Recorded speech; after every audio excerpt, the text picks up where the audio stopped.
अस्सलामु अलैकुम। 10 मुहर्रमुल हराम की शाम असर के वक्त जब तमाम शहादतें हो गई और आखिरी शहादत हज़रत इमाम हुसैन रदी अल्लाह ताला अन्हो की हुई। ये करबला के आखिरी शहीद हैं।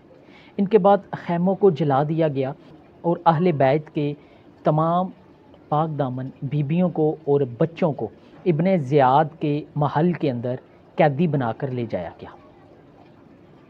10 मुहर्रम से 3 दिन के बाद यानी कि 13 मुहर्रमुल हराम को हज़रत इमाम ज़ैनुल आबिदीन के हुक्म पर कबीला बनी असद ने तमाम शहादतों की जगहों की निशानदही की गई। वहाँ पर कब्रें बनाई गईं और कुछ ना कुछ निशानियाँ रख दी गई।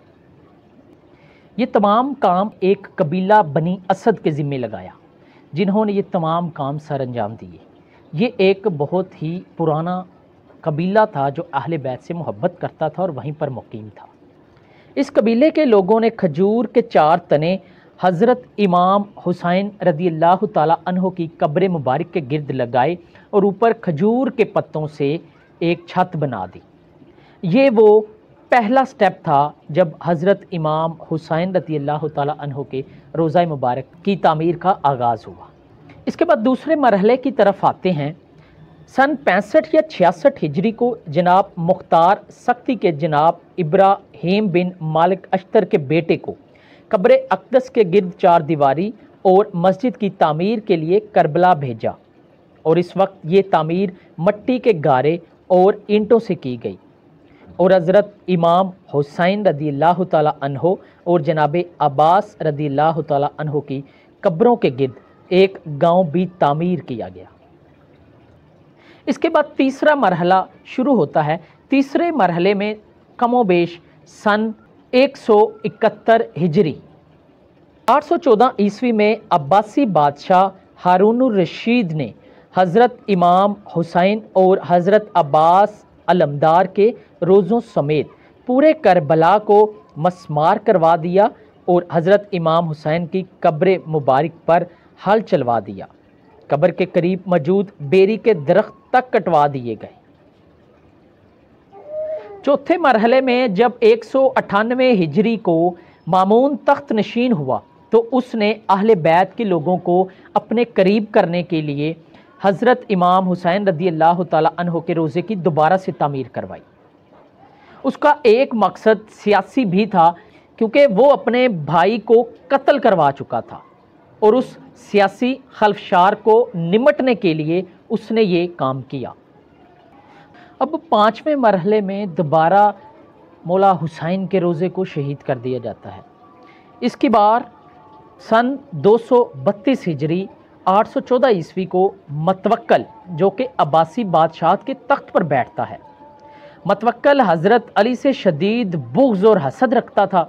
लिहाजा इसने अपने दौरे हुकूमत में 4 मरतबा हज़रत इमाम हुसैन के रोज़ा मुबारक को शहीद किया और ये वो शख्स था जिसने आखिरी मरतबा 247 हिजरी 861 ईस्वी को मरकत मुबारक को भी शहीद करने की जसारत की थी। इसके बाद छठी मरहले पे आते हैं।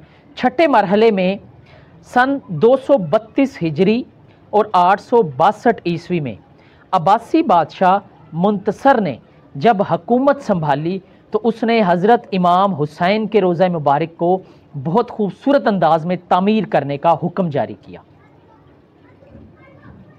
अब्बासी बादशाह मुंतसर ने हज़रत इमाम हुसैन रदी अल्लाह ताला अन्हो के रोज़ा मुबारक को दोबारा तामीर किया और इसमें तोसी का काम भी करवाया और पहली दफ़ा ज़ायरीन के लिए रहनुमाई के लिए एक ऊंचा मीनार तामीर किया। उसके बाद 7वें मरहले पे आ जाते हैं। 7वें मरहले में 271 हिजरी से पहले तब्रिस्तान के हाकिम हसन अलवी ने इमाम हुसैन रदी अल्लाह ताला अन्हो के रोज़ा मुबारक की तामीर की और कब्र अक़दस के गिर्द मस्जिद बनवाने का काम शुरू किया, लेकिन तामीरी काम ख़त्म होने से पहले ही हसन अलवी इंतकाल कर गए, जिसके बाद उनके भाई मोहम्मद अलवी उर्फ दाई सगीर ने हुकूमत संभाली और रोज़ा मुबारक की तामीर के काम को वहीं से दोबारा शुरू करवाया।